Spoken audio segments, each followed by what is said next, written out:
This is the plaintiff, Thomas Lehman. He says he hired the defendant to build him a shed, and boy, he could kick himself for it now because the thing's a mess. The walls don't meet the roof. There's an 8-inch gap which allows snow and birds to get in, and the guy basically got in over his head.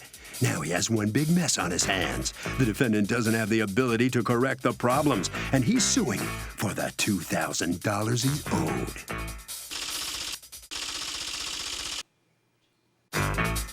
This is the defendant, Christopher Magruder. He says he went above and beyond for this plaintiff, and look at the thanks he gets, a lawsuit in court. Bottom line, the plaintiff was happy with his work and paid him in full, so he doesn't know what the guy's problem is now. Owe him money? No way. He's accused of botching a build.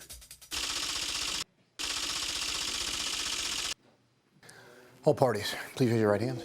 Welcome back to the People's Court. Next case in the docket. The plaintiff hired the defendant to build him a shed, and it was a disaster. But the defendant says he did a great job, and the plaintiff was thrilled. It's the case of I'll shed you out of $2,000. Thank you, Douglas. Okay, Mr. Lehman, you are suing Mr. Magruder for $2,000 that you say you are out as a result of his shoddy workmanship. Yes, Tell me Judge. what happened.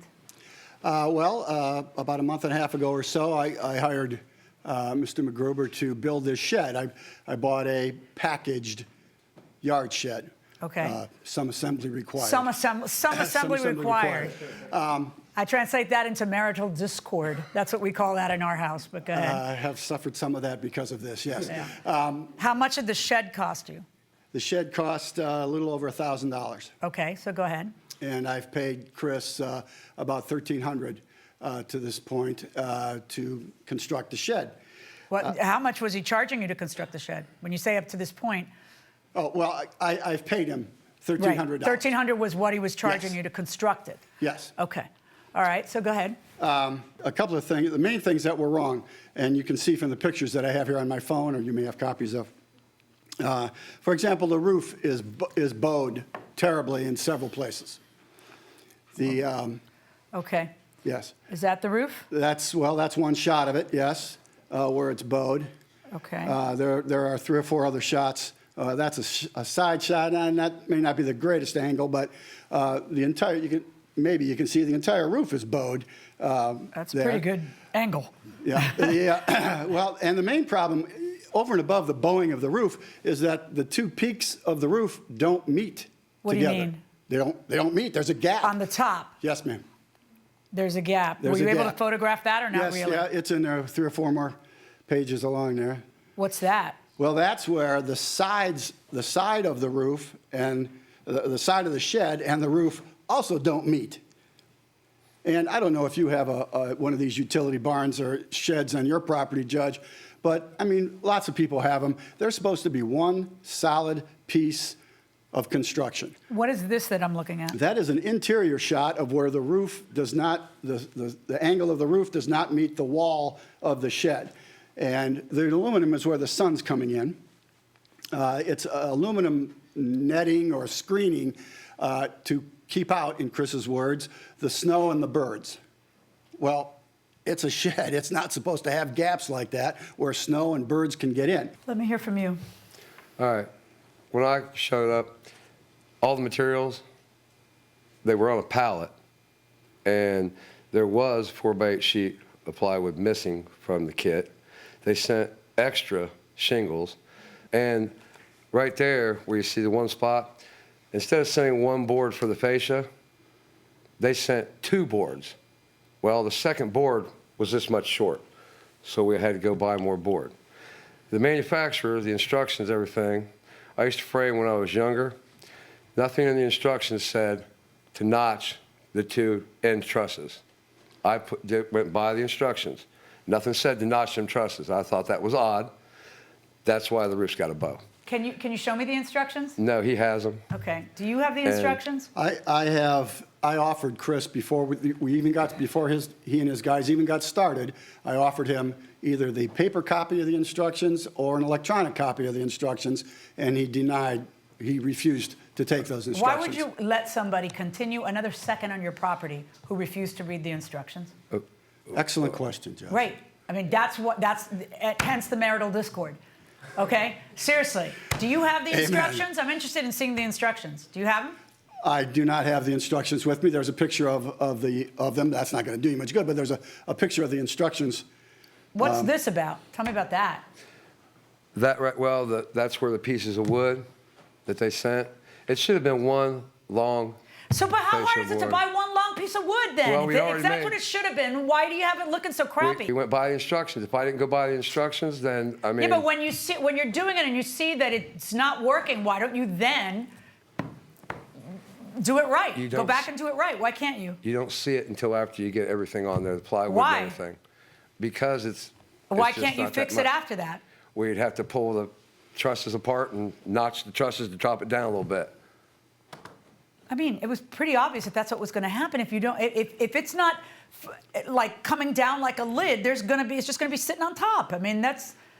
We I went don't- per the instructions, did it by the hour. Okay, everybody's talking about what the instructions say, but neither one of you have the instructions for me? No. Did you ever look at the instructions after he claimed that the instructions say nothing about notching?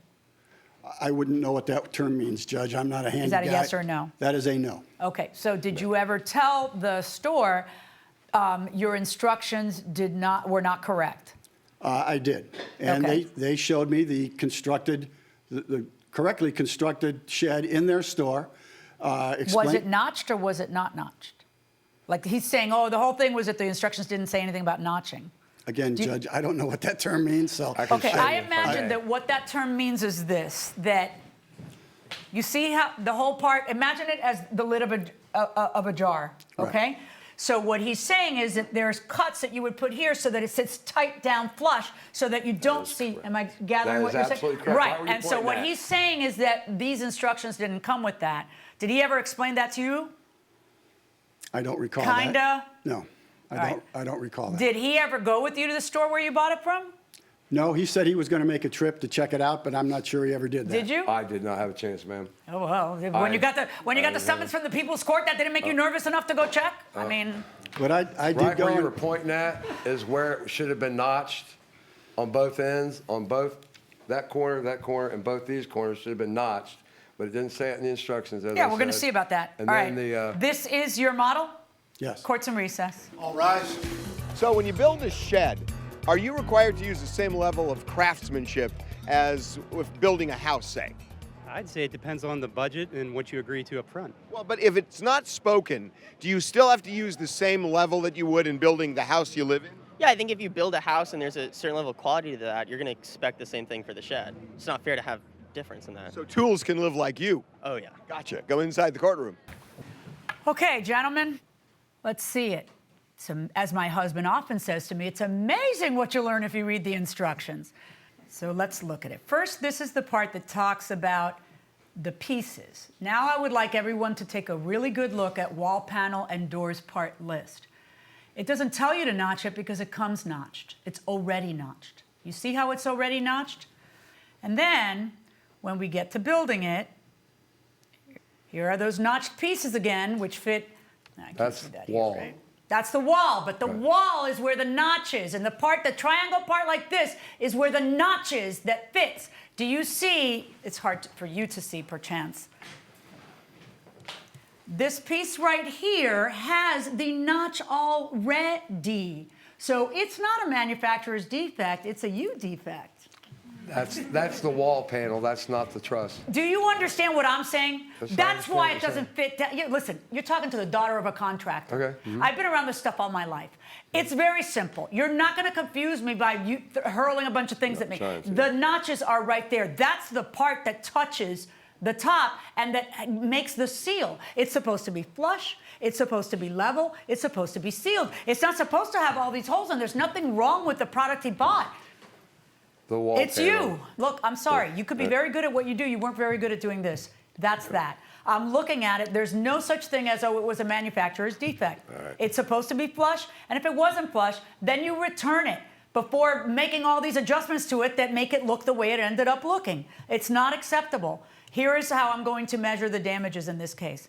I am assuming that you are going to be able to get somebody to come in and do the top part. I am assuming that it would be very difficult for that person to do the top part out of the materials that are already messed with and nailed, and that's going to be impossible. So I'm going to order him to pay you the amount that a new shed costs, because that's the only way you're going to get the parts, plus half of the amount of the labor. That's how I'm going to figure it out, $1,764.46. Verdict for the plaintiff. Well, the plaintiff gets a little over $1,700. Mr. Magruder, would you admit you did a lousy job, that you followed the botched instructions, it? that's all I got to say. You couldn't no, have. I tried to follow the instructions. It came in a whole pile of wood. You That's all I couldn't got to have. say. The mean, judge had the instructions up there and looked at them. Well, what she was showing was the wall panel, not the truss. Hey, you can't argue with a construction expert's daughter, right? No. Okay. Sorry about that. Well, you learned the hard way. Here's someone else who learned the hard way. Mr. Lehman, I'm sorry you went through such problems with this, but you did learn the hard way. Why did you pay him on that day? I'm a trusting individual, and I just wanted the whole fiasco to be over with. I learned a lesson, but I feel like justice was served today. Well, I think it was, definitely. Congratulations. Hope you get a new shed soon. Thank you very much. Good enough. Harvey? You know, Doug, my advice is that when you hire a contractor, make sure they're licensed. You can check with the Contractors Board, see if they have discipline problems, and that they're bonded.